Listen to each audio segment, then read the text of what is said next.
Here's another project I'm working on. A lot of these windows were taped up for a storm. I can see we've got some buddies up here. I don't want to get too close to those. I'm gonna have to take those down too. But the windows here, you know, this is most of this glass is original. This has a covering on it on the other side, and so most of this glass is original, so it's the old wavy stuff. Anyway, I'm gonna have to get a razor blade out here, get that stuff off. There's a little bit of gumminess left that I haven't figured out how to get off yet on some of the other windows I've already done. And then I'm gonna have to look at this stuff too. I mean, look at this. Well, actually, look at this. I mean, yeah, it's all rotted. We're gonna have to have part of this window rebuilt. So, and I'm determined to keep the original windows. So unless it's gonna cost some exorbitant amount of money, we're sticking with the original windows, and we'll get that stuff replaced. I won't be able to do it myself. Not a project I can do myself. So I have to hire somebody for that. Right now we got the roof, which is costing about twice as much as what I originally intended. But it's gonna last us a long time. And then we've got, we need a shed. We do not have anything. The only thing we have out here is like our trailer here to store stuff in. And there's no way I'm putting a gas can in there on, you know, like hot days and stuff. So we're gonna get a shed. We're gonna put it in the yard over here, and it'll be one of those portable buildings that will be able to it won't require any big permits or anything like that. And so we found some between $3,000 and $5,000 delivered and set up, and so that's going to become our garage. Well, we won't be able to park a car in it, but yeah, I guess that would be a shed then, huh? Yeah, that's what it's going to be, a shed. But at least we'll be able to put power tools out there, gas can, stuff like that, because we don't want them in the house. Right now, our utility room, I have a weed eater in there, and you know, some other stuff, and man, that stuff just doesn't smell right once it's been sitting for a little while. I think it's time to start thinking about something for the fireplace. Got gas here, but I don't know anything about it, so gonna go do a little figuring things out at a local fireplace shop.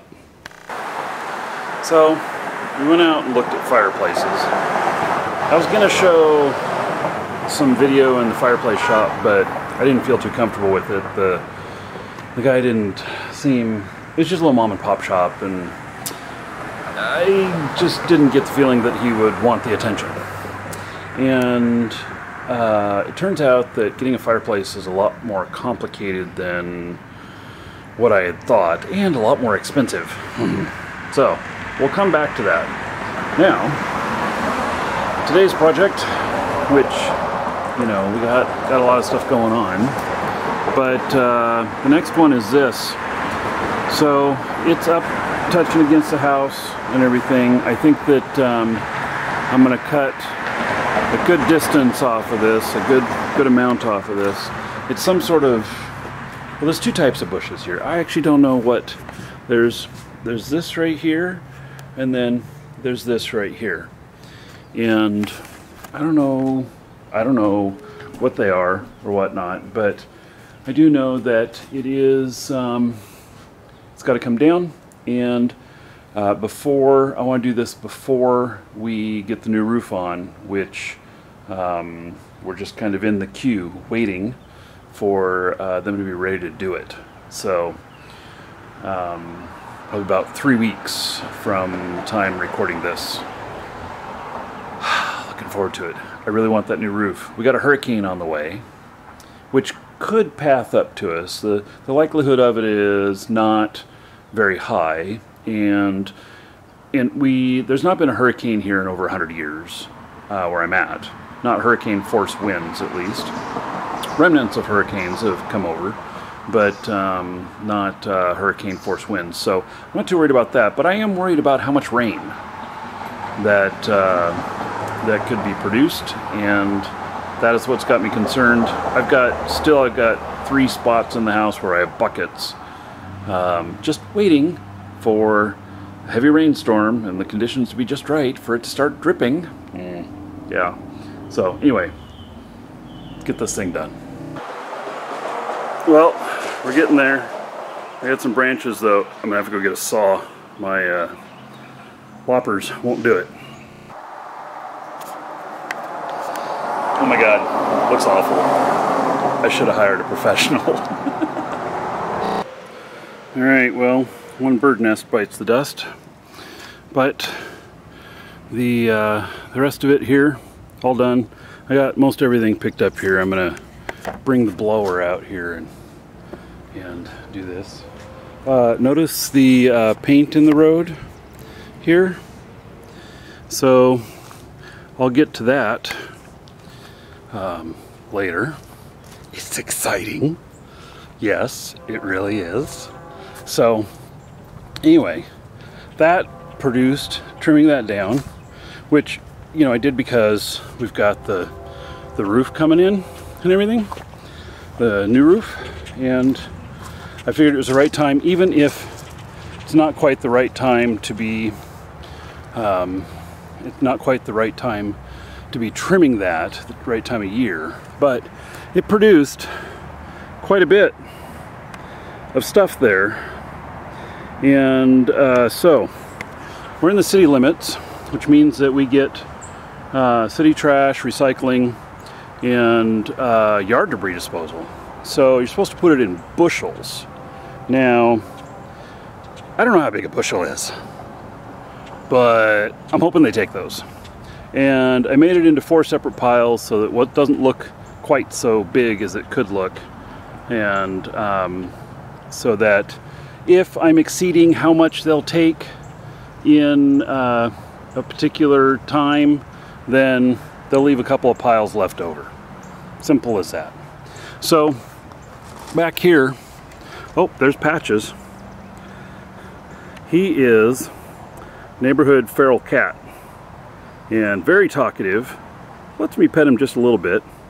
We feed him we get a bowl of water out there for him. He's a really good mouser.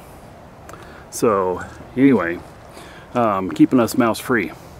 So the backyard here, we've got, we need to do some stuff. Like, one thing is the first thing is that other pile right there of debris. I need to move that over to the roadside. Well, if I don't have a wheelbarrow. Part of the reason I don't have a wheelbarrow is because I don't have any place to put it. So we are going to put some sort of shed garage over here, and then we'll be able to keep the stuff for the yard in there, and some other stuff that can go into storage that doesn't need to be in the house, that can handle the heat and such. So anyway, I feel like, you know, we're getting things going here. There was some construction that happened here at the corner. AT&T came out and busted up part of our sidewalk. You know, I talked about before that they drilled that big hole over there to, the big hole over there was for drainage. Well, I think that they cut AT&T's line when they did that, because it wasn't a couple weeks later they were digging that up and they said that their cable was severed under there. So, you know, that's what they're, and then they had to break up the cement. They poured new cement. Now they're gonna have to fix the roadway over there too. There's a big dirt spot in the road. So anyway, at least I didn't have to pay for that. When I lived in Portland, anything that happened to the sidewalk, it was our responsibility to fix it, to pay for fixing it and replacing it. And so I'm glad that they just went ahead and did that. Now, if I get some bill later, I'll be kind of upset, because I didn't have any say in any of it. If I have say in it, that's a lot better position to be in. But if I don't have any say in it, well, that's a problem. Anyway, all right, so progress on the yard is happening, and next video, going to be some exciting news. Yeah.